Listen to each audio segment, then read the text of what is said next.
Hi guys, DriverLadyPro here. They call me DriverLadyPro because I can drive like a boss, but I try to stay classy like a lady. So in this video, we're going to be talking about the new video that is out. It's a Las Vegas Uber driver that was pummeled by two of their passengers. If you are new to this channel, please give me a thumbs up, but hit that subscribe button and the little notification bell so you can get more content just like this. Hi, Tony B. Good night, Tony B. This is a live stream video, so I will be saying hi to the people in the room. But right now, I'm going to be showing the video. Tense moments as this Uber driver denies a ride for two passengers. Take a listen to their argument. The Uber driver in this video did not want to share his name, but told Fox 5 he got a request to pick up the young man outside an Doggone it. apartment at the convention center last week. He says the passengers looked underage and they only requested one seat through Uber Pool, an affordable carpool option through the app. The driver says that's against Uber's policy, so before starting the ride, he canceled their request. Because of the situation being so shady, he asked them to leave the car. So when he asked them to leave, that's when they start throwing punches at him. That's the driver's son, who also didn't want to share his name for safety reasons. It's definitely brutal. It's hard to watch because it just makes you wonder, how safe the drivers are when they're driving.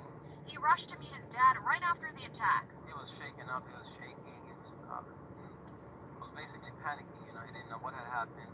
They did a CAT scan of his brain and his face. They said that he has a broken cheekbone right underneath his eye. He says his dad is still scared, but back on the road, driving again. I don't think that it's ever going to be like before for him, The driver's family now hoping these two passengers will be caught before they take another ride. They're out there right now. They're walking in the streets. The camera doesn't really help with people being safe. It just points out who the victim is and who the attackers are. Tiana Bonner, Fox 5 News, local, Las Vegas. So yet another reason why it is a good reason to, and Fat Man knows this, it is a good reason to have a dash cam in the car. After seeing this, it made me realize that maybe, I've always had an outward facing dash cam, but I did see this little tiny thing about yay big, and I think it's a dash cam. I saw this in a car before, and I thought, man, that being so small, when you have a big dash cam in the car, people have a fit. But if you get a little tiny, inconspicuous little tiny camera, nobody's going to say nothing. And that is something that is actually needed because if you get attacked, they have evidence. If you get hit, they have evidence. Here in Chicago, it is, in the state of Illinois, it is illegal to use any dash cam footage against somebody in the court of law, especially if it's not in public, which I really think, the Uber is actually a public domain. I mean, there's people getting in and out, so I really personally believe that they should allow the dash cam footage. But then the other thing is, they said you cannot videotape voice at all is not admissible in court. So what do you guys think? I personally think that your car is a public area. You can stand outside and videotape anybody out in a public area, and it's legal. But still, the voice is not legal at all. But at all in Illinois. But I still do videotape anyway because for my own safety. But I do not videotape inside. But after seeing this, one of my thoughts are, somebody pointed out, the minute you start having problems, take off your seatbelt and kind of turn. And I've said this to people. They also can videotape when the expectation of privacy is challenged. You also can videotape when the expectation of privacy is challenged. I don't know what that means, but this really isn't a private domain, and it may be considered a public domain, especially if somebody's going to kill you. You know what I mean? But I watched the Rideshare Professor just before I did this, and he said take off your seatbelt if you see somebody, so that you can turn your back this way. And this is a very good idea. It's very important if you're gonna have problems to look them in the eye. And I've pointed this out before. It's important to show your dominance. This is my car, and you ain't gonna mess with me in my car. And you need to be getting out of my car. Second of all, I would not have let the minors into my car.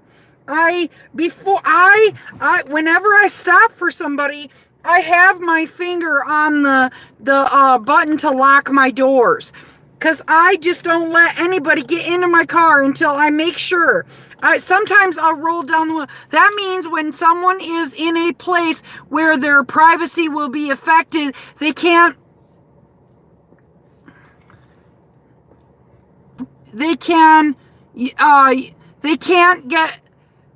get video privacy. You can video record. Well, I would imagine that really this is not in an Uber car. Like in an Uber car, the privacy in an Uber car really, it's wishy-washy in an Uber, because it's public in a sense that people are getting in and out, So I don't know. But I don't know what you think, Fat Man. But personally, I still keep my dash cam, because there are people with terrible road rage out here for over stupid crap. No privacy in an Uber, and they don't own the car. Yeah, exactly. They don't own the car, so it's really not their private area. You're right.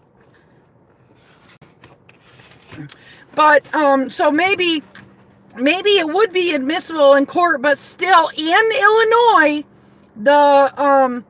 you can get in trouble for showing dash cam on YouTube, because it's not a two-party state. You can't. No, people have to agree in Illinois. I looked up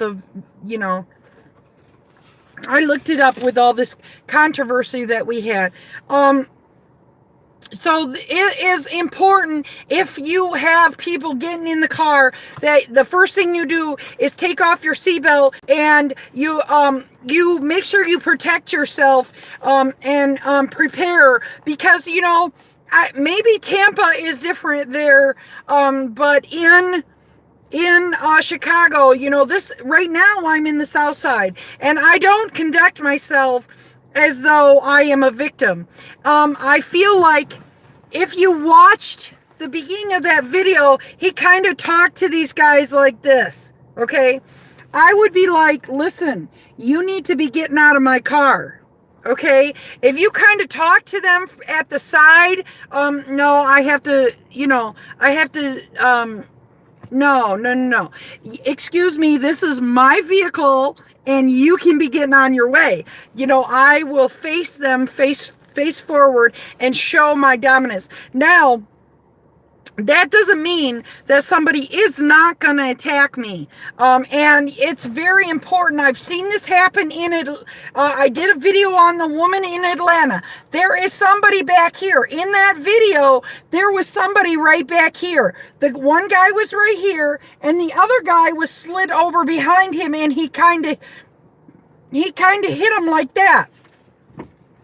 So it's important that not only you and I have seen people say that if you do not have Like, I got a sweatshirt, and if you have your protection, rideshare professor said brass knuckles. Now, I don't know if brass knuckles would help me because I'm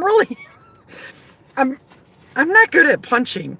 But if you have your protection on hand, you need to have it in your hand.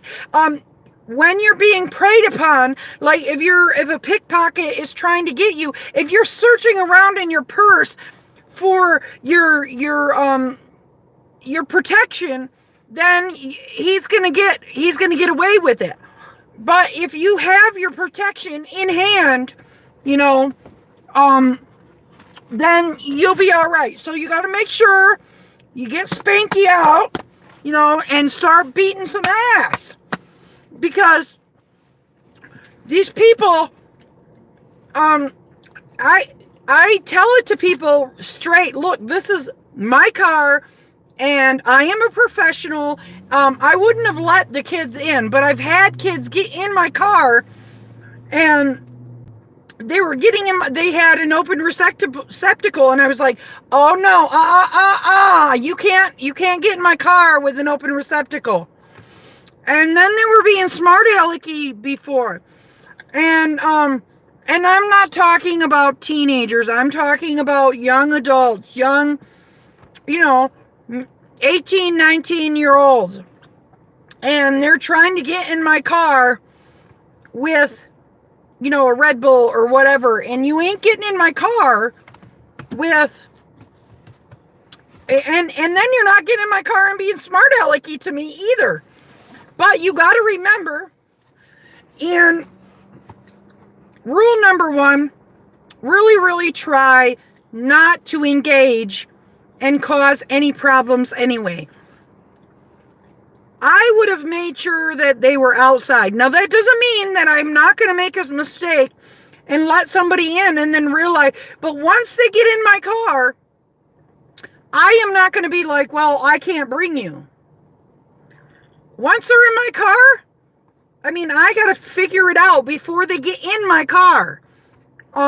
If there's 2 people coming at my car and I see there's only one in the pool, then I got to say, sorry, and I got to make sure I have my hand on that lock. This is like super important, but after seeing that video, because that could have been you, that could have been me, that could have been any of us. We could have gotten our cheek bashed in and broken, and that guy was hurting for certain. And then he still has to go back out there and do the same old thing. And so I just signed up for DoorDash, guys.